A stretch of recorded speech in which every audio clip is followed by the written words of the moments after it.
So I'd mentioned that I was hoping that I could get a little bit more information from someone who has more knowledge on how financial things are set up. Do you want to tell us a little bit about your background of how you would know a little bit more about finances and Well, I'm a certified public accountant in Texas. I spent 4 years auditing various organizations from nonprofits, uh, benefit plans, construction contractors, that sort of thing. And then I do SEC reporting for a billion-dollar organization. okay? So it's pretty safe to say that when it comes to money and things like that, you might be able to explain it to some of us that are having a hard time understanding how some of these economic principles work. I generally have a sort of a higher level understanding than most. Okay. So we were just talking a little bit about charities, and maybe you could give us an insight into some of the confusion when we're dealing with charities that have a very large national level or even that have an international level. And it seems like they're just layered upon layered. And it's really hard to figure out exactly at what point the person at the top who's organizing it has any responsibility for the front line, very bottom. Specifically, what we're talking about is if someone was funding a big international charity organization, but then some of the groups at the very bottom that were taking the money were involved in making protests or more civil rights activism where they say they're not organized, but if you follow that their websites are hosted by a specific organization that gets money from someone who does eventually link back up to the international nonprofit. Well, most charities have to sort of monitor where their money goes, and then that's reported on their Form 990, which is an annual return for the IRS. They're not necessarily paying taxes on that form. It's just sort of more of a reporting thing, and those are actually publicly available. You can call up any organization you want, and if they're a nonprofit under the IRS, you can request their 990, and sort of they can hide things in the 990 though, so you may not be able to find exactly what you're looking for, but sort of the IRS is sort of the main enforcer of monitoring political groups with actual sort of charities. Okay. And if there's any sort of crossover, they can actually strip nonprofit status. So they have to try to maintain that the political groups and political activities are very different than the strict charitable work that's being done. Yeah. There's even certain questions on the sort of 990, the form, about, did you donate to a political organization or did you donate to, a candidate? And, there's nothing that really says that they can't do that, but if they are doing that, they have to report it. So if you had a very large charity whose foundation was to basically organize other charities, and some of those charities were for protecting people that are involved in civil rights activities in multiple countries, and one of those groups that was to protect civil rights was funding a political activity group. So we're talking about third or fourth level of removement. Is that something that would eventually fall back on that top level group, or do these subgroups kind of have autonomy and responsibility for funding that political activity group? Honestly, it probably depends on how much they're spending. Mm-hmm. If those sort of, if it's a big organization, the IRS is looking at them, mm-hmm. and they also would have to go through almost guaranteed they'd have to go through an annual audit. So those larger organizations, they get scrutinized heavily by the IRS because the IRS wants their money too. Because if they're not sort of following what they originally applied for their nonprofit status for, say if they apply for, a 501c3, which is sort of the charitable organization, but then they're, engaging in political lobbying and things of that nature, the IRS would eventually they should theoretically strip their nonprofit status from them. So it's possible that you may have a charitable organization that has different branches of profit and nonprofit and political activity all under the same umbrella, but they would be very clearly financed separately and documented differently to avoid any bleed through between the different groups and the different segments of it. Yeah, that stuff has to be it should be fairly heavily documented. Mm-hmm. But the other thing is there's so many of the organizations that it's almost impossible to keep up with all of them at the same time. Okay. So I guess we'll switch. Go ahead. Until the IRS can really sort of, the IRS has, algorithms they run against tax returns looking for certain things. And until those algorithms get better, some stuff is going to slip through the cracks. You can't catch everything. Okay.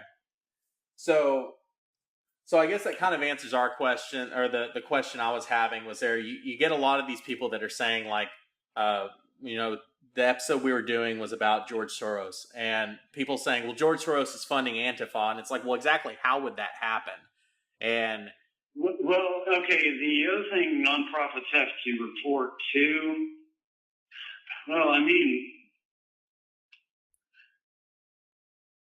he could just give them money, his own private money. There's no restrictions against doing that. Right. So he could just be cutting them a check. Nonprofit aside, if he just doesn't take the tax deduction, nobody'd ever know. Yeah.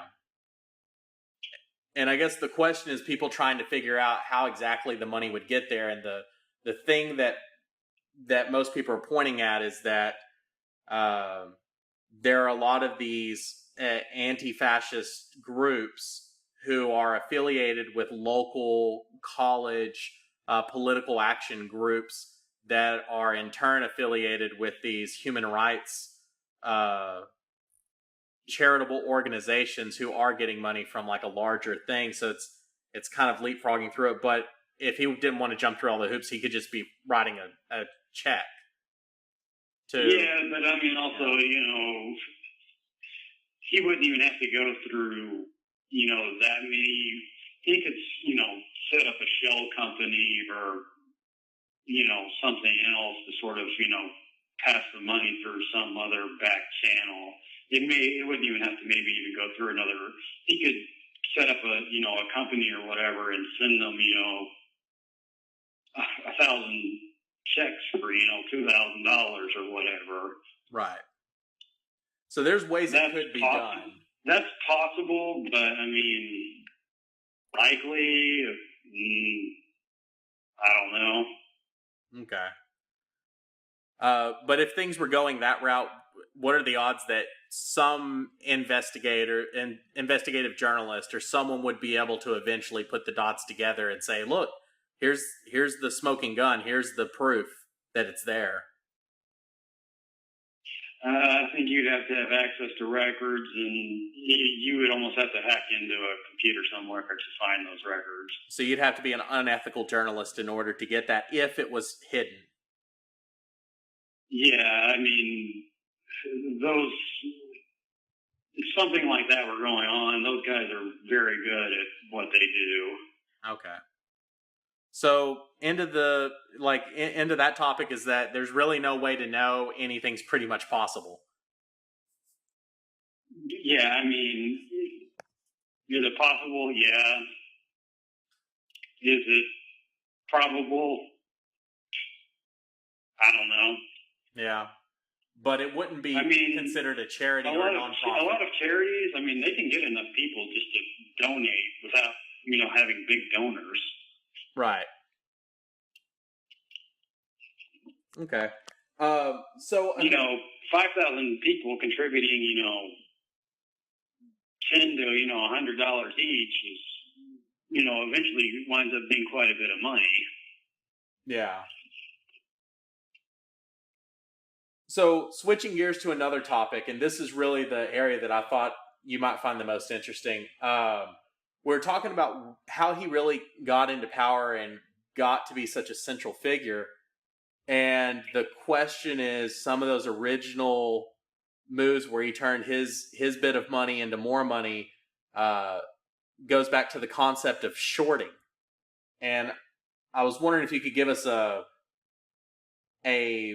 better example or a better understanding of how short selling works. Well, short selling is basically you're betting that say on a sort of a stock market, you're betting that the stock is going to fall. So basically you set up a contract with somebody that says, okay, a year from now, you're going to buy this stock for me at, $50 and say it's $45 today. So this other person is going to buy for me for $50. So I'm hoping in a year from now, that stock is going to go down. Say it goes down to a year from now, it's $40. Well, okay. That guy has to now buy from me. I have to enforce that. I can enforce that contract. So he has to buy it for me for $50, but I have to supply him with shares as well. But I can go out on the open market and buy them for $40. So basically that sort of $10 difference in what I have to buy it for and what he has to pay me for is what I get. Okay. So this is a very risky type of investment or a type of economic transaction. But when it comes to ethics, is this seen as kind of an okay thing, or is this kind of seen as one of those borderline unethical things? Because a lot of times you're betting on something bad to happen to lower those prices so that you can make that profit. A lot of times it's just being a savvy investor. Mm-hmm. A lot of times people can sort of read financial statements and they can see stuff in there that's an indication that the company's in real trouble. Yeah, there are certain rules that restrict short trading, though. Right. Because it can sort of become a sort of a downward spiral. If there's something called the uptick rule where the stock has to go up at a certain point, but that's kind of an exception. But but there are certain rules against shorting, because if, say, the market starts to decline and everybody starts shorting stocks, it just it'll all decline until everything is zero. Right. So there are restrictions against short selling, but as far as it being unethical, no. So are there any examples of practices where someone may use like financial or economic force to ensure the outcome? I heard of a term called a bear trade.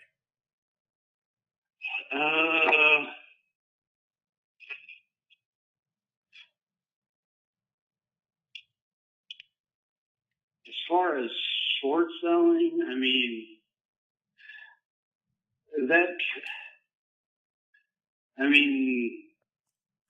people I think have tried to do that in basically like commodities markets, where they'll, say, Hershey's or something like that. They'll short Hershey stock or something, and then they can go out and buy, a bunch of chocolate, which may, corner the market and drive up chocolate prices and hurt Hershey in the, sort of short term and drop their stock down. Okay. that is possible, but it's really, somebody actually tried to corner the chocolate market like 4 years ago and it wound up blowing up in his face. So there, but I mean, there's risk with, you know, shorting and, you know, taking the long way or taking the long on it. It's both are risk, both are sort of equal. If you don't know what you're doing, though, shorting, you can sort of lose your shirt on. Yeah. And one of the reasons that I bring up shorting is because there's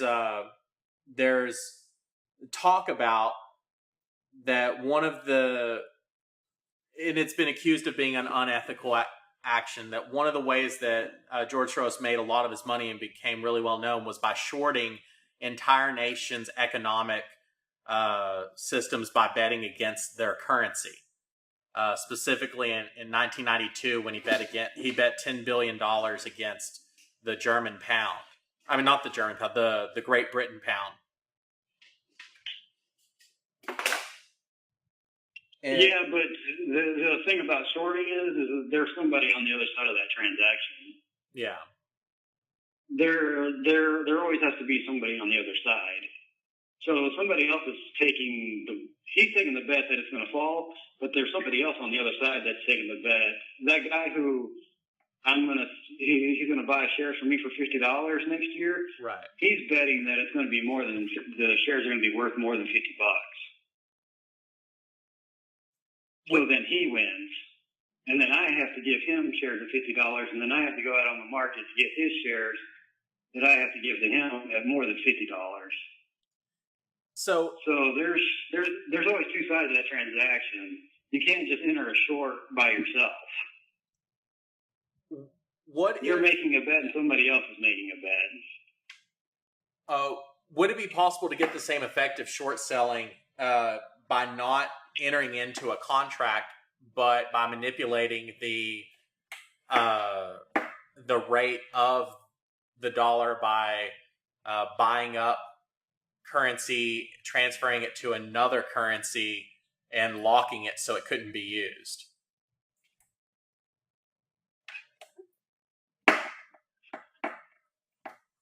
Okay, say that again. Would it be possible to get the same net outcome of shorting without having to go through a contract or an agreement if you were able to manipulate the price or the exchange rate of a currency by buying up a certain amount of currency and then locking it into a different currency by, let's say, changing the British pound into German or U.S. currency? I mean, there is, and the Forex is a big trading platform. People do it all day, every day. And that's basically, you're taking the same bet there that you would if it was the stock market. It's just different forms of assets. Okay. So if such a situation exists where, say, you know, it used to be really bad on the gold standard that would happen. Like you could go, you know, transfer your pound or dollars into pounds, buy gold in pounds, and then sell them back in dollars. And when you make money on a transaction, that's what arbitrage actually is. It's when you make money just on transactions.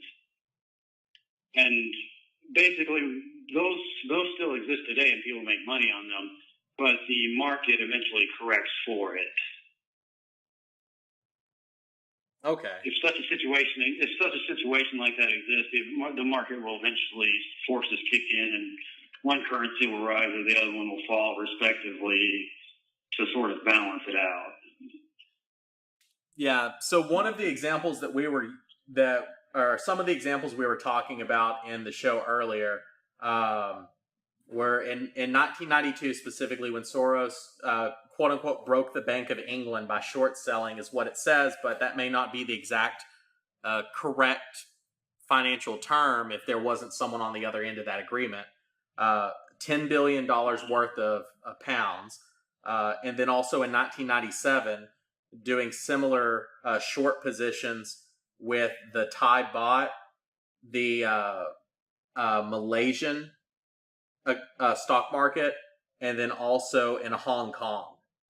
And there's also some speculation that he was involved in similar transactions in 97 with the Indonesian rupiah, the Filipino peso, and the South Korean won, as well as the Singapore dollar. Yeah, but like I said, you can't just go out and short something on your own. There's somebody on the other side that's betting that it's going to go up. So it doesn't matter what it is. I mean, yeah, you kind of see the same thing with, bondholders and, what is it, Argentina now. They sort of, look greedy, but, the government's the one who sold the bonds, and it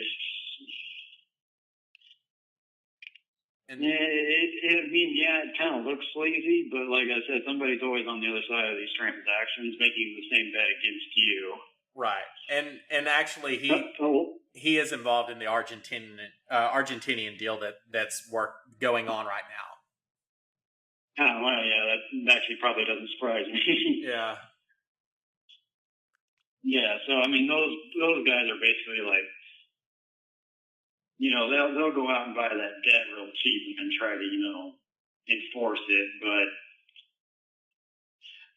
good luck getting an actual country with an army to pay you. Yeah, and I think he's actually on the other side from them. There were the articles I was reading. They're referring to those funds or those hedge funds as the vulture funds, where they kind of And then it looks like he's on the other side where he's trying to argue that the vulture funds shouldn't be paid the full price that they're expecting. Oh yeah, because he may be more realistic, but there's just no way that they can pay that. Yeah. Would there be any way for him to profit from convincing them to get paid at the lower rate?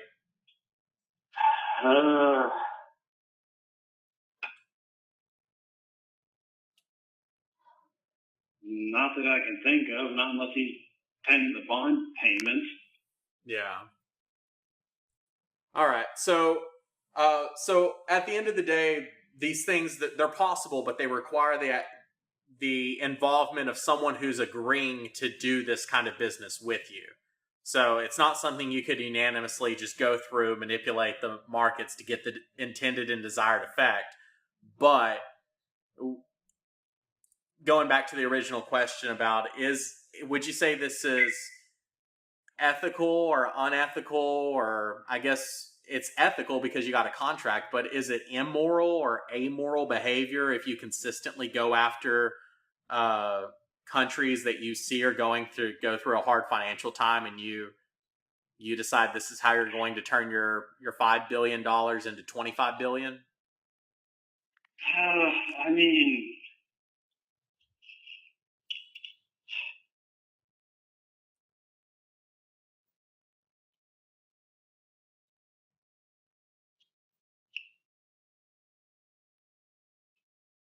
I guess it just depends on how much of a capitalist you are.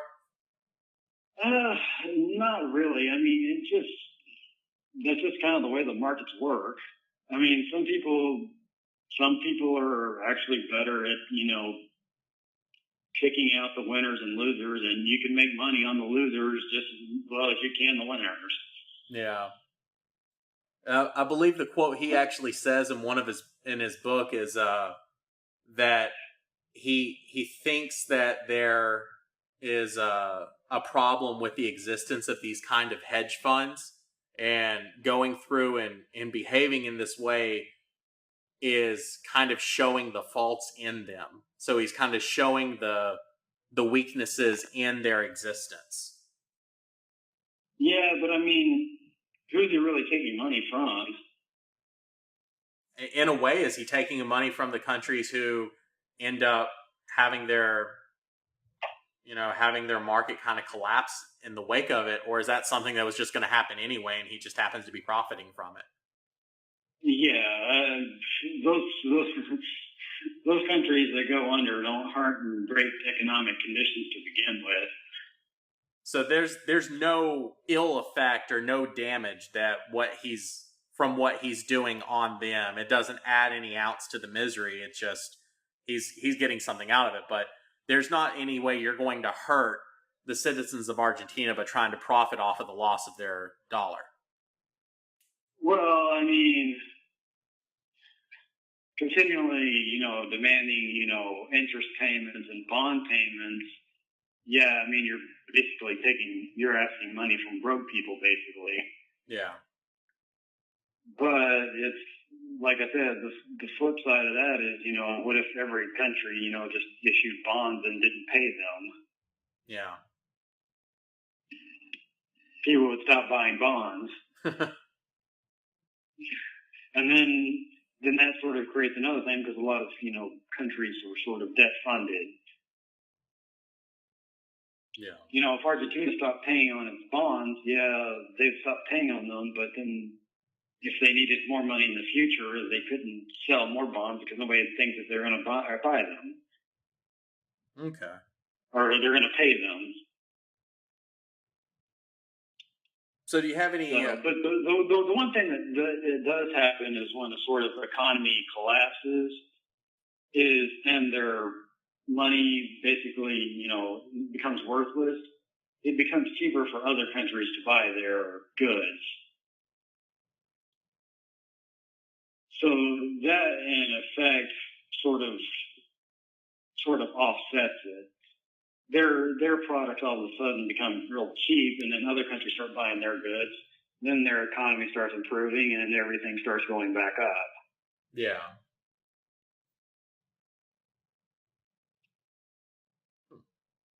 That's one of the things that, when Trump said the Germans were bad, that's kind of one of the things he was talking about. Germany can sort of use all of the other countries in the EU that aren't doing so well, like Greece, to sort of artificially keep their currency low. If Germany was on their own currency, their currency, if they were still on the Deutsche Mark, their currency would be through the roof right now. But since they're sort of in this, basket of currencies and countries in the EU, their sort of currency is sort of artificially low, almost like the Chinese. Which makes their goods cheaper to buy for other countries and keeps their economy going. That's why Merkel always fights so hard to keep Greece in the EU and on the euro. So they're basically able to profit from someone else's misery. Basically, yeah. All those other countries that are basically have their economy in the toilets in Europe artificially keep the euro low and keep German exports high. So if these countries are not linked together, then it makes actions such as, I guess the things that we're worried about or that I started talking about much less likely to have a long-term effect, because they end up creating a market variability where things can rebound. But if they're all tied together and locked into a commitment system where the free market can't correct any failures, then you end up in long-term negative outcomes for one of those partners who has no freedom to change things. Basically what would happen in Greece if they were still on their old currency is their currency would be devalued like crazy, probably redenominated after that. But then basically their stuff would become cheap. Tourists would start going there and buying stuff again because it's so cheap, and it'd eventually bring their economy back up. But since they're stuck on the euro, they can't do that. Yeah. And not to beat a dead horse, but you're saying that for one person, regardless of how much money they had, it'd be very unlikely and almost impossible for them to be able to have the same economic power as, say, Germany in this example through some kind of market manipulation of currencies?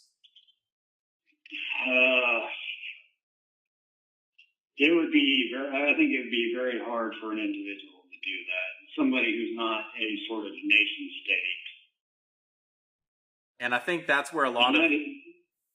I was going to say, I think that's where a lot of the people who are siding on the right and don't like George Soros, they have the feeling that he has succeeded in the past in doing that. But I guess it might be something that they'd have to look a little bit further into the finances, the financial information to see, just how much of that was him and just how much of it was him being an opportunist. Yeah, I think if you looked into it, it'd probably just be more of him being an opportunist than anything. Yeah. It would be very hard for somebody without an army to do that. You'd have to have force. And probably, yeah. And more than just people with sticks and clubs wearing bandanas on their face, throwing bricks through windows. Yeah, or you'd have to probably have more money than he's got. Yeah. Okay. Any big takeaways or closing thoughts that you'd like to share?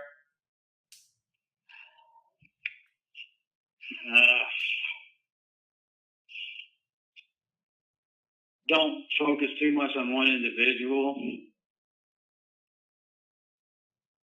See it from sort of the right and the left too.